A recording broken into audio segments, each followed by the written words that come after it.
And Jacob arrives in town. He goes to this well of the town. That's the obvious place to go. And here comes Laban's daughter, Rachel, to the well right after he arrives. Clearly, God's hand is directing Jacob in this journey. And maybe you've experienced a time where God is so obviously leading you, where there's no doubt that this is the Lord, and the Lord is leading, and the Lord is orchestrating. Psalm 37, verse 5 says, "Commit your way to the Lord, trust also in him, and he shall bring it to pass." And God has brought it to pass for Jacob. 5 minutes after he arrived in town, God brought it to pass. It's just amazing. Now watch what Jacob says to the shepherds that are hanging out at the well. Rachel's coming, here comes his daughter. Verse 7, then he says to the shepherds that are just kind of chilling there by the well, he says, "Look, it's still high day. It is not time for the cattle to be gathered together. Water the sheep and go feed them." But they said, we cannot until all the flocks are gathered together and they've rolled the stone from the well's mouth. Then we water the sheep. Jacob says to the shepherds, "Hey, why don't you water your sheep and go feed them? Take them back out to pasture." Jacob tries to get the shepherds to leave. Jacob basically says, "Hey, don't you guys have some other place you could go?" or we would say, "Can you get lost?" Right? Because Jacob wants to talk to Rachel. Remember, he's there to find a wife. And here comes Laban's daughter, and he wants to talk to her privately. And the shepherds say, "Well, that's just not how we do it around here. You know, we don't care how you do it over in Canaan. That's not how we do it here. We wait till everybody's gathered, then we move the stone." And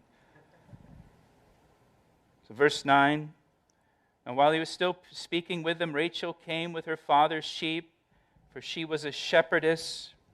And it came to pass when Jacob saw Rachel, the daughter of Laban, his mother's brother, and the sheep of Laban, his mother's brother." Watch what Jacob does.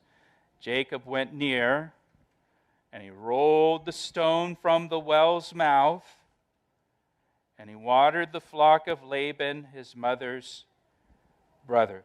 Jacob goes over. Here comes Rachel. And Jacob goes over and he rolls this big, heavy stone away all by himself, trying to impress this pretty young girl, as young men often try to do, right? "Oh, let me get that stone for you, you know. Oh, but back home, I've moved stones a lot bigger than this, right?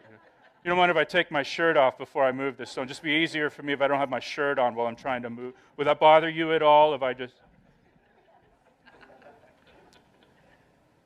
So Jacob moved this big stone, and then he watered the flock of Laban. And you should note that, not just that he moved the stone, but that he watered the flock of Laban. Watering a flock would take a lot of work.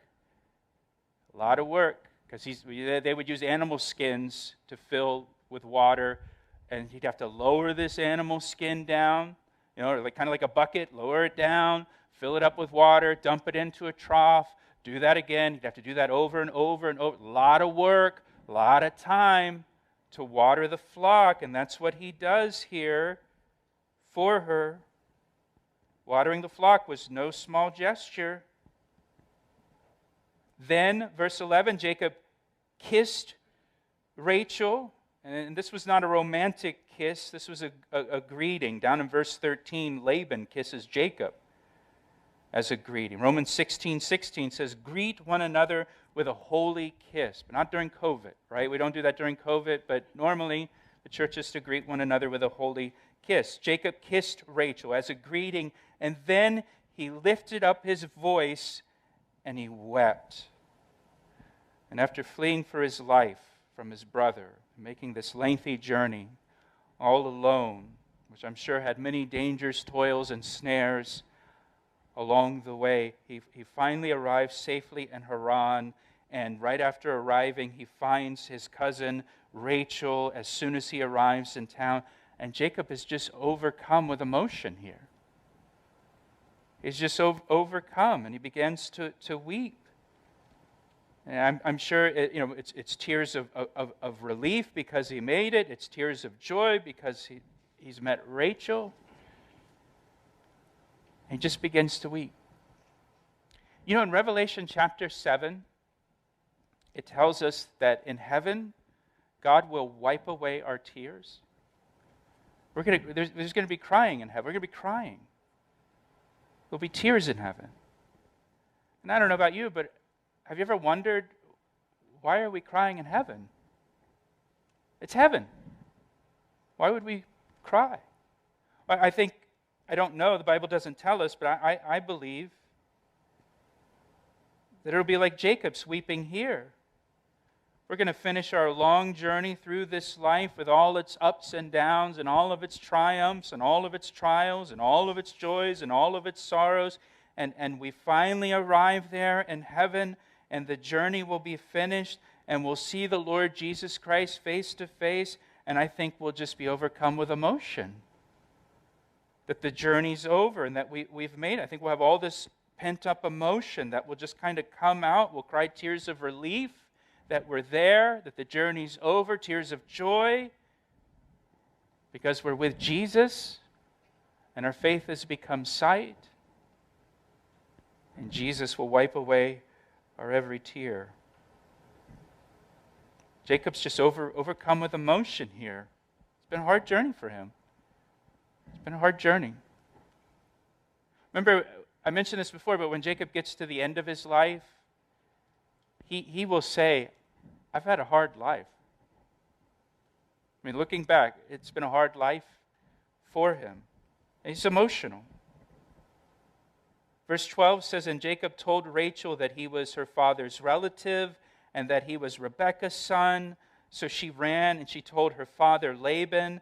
Then it came to pass when Laban heard the report about Jacob, his sister's son, that he ran to meet him and embraced him and kissed him and brought him to his house. And so he told Laban all these things, about the whole story. Verse 14, and Laban said to him, surely you are my bone and my flesh. And he stayed with him for a month. Laban says, hey, your family, man. Mi casa es su casa. You're welcome here. And Jacob stayed with Laban for a month. And then after being there for a month, verse 15 says, then Laban said to Jacob, because you are my relative, should you therefore serve me for nothing? Tell me, what should your wages be? While Jacob stayed with Laban, he pitched in and helped out with caring for Laban's sheep. Jacob was not a freeloader, just mooching off his uncle, right? And staying there for free and eating his uncle's food and just playing Xbox all day and that kind of thing. In fact, he's far from it. Laban wants to hire Jacob and pay him because Jacob is so beneficial to Laban. And Laban asked Jacob, how much do you want me to pay you? How much do you want me to pay you to get you to stay? Which tells us Jacob was a good worker. He was a hard worker. He was an asset to Laban. And Laban wants him to stay and basically says, name your price. I want you here. You're such a value to me.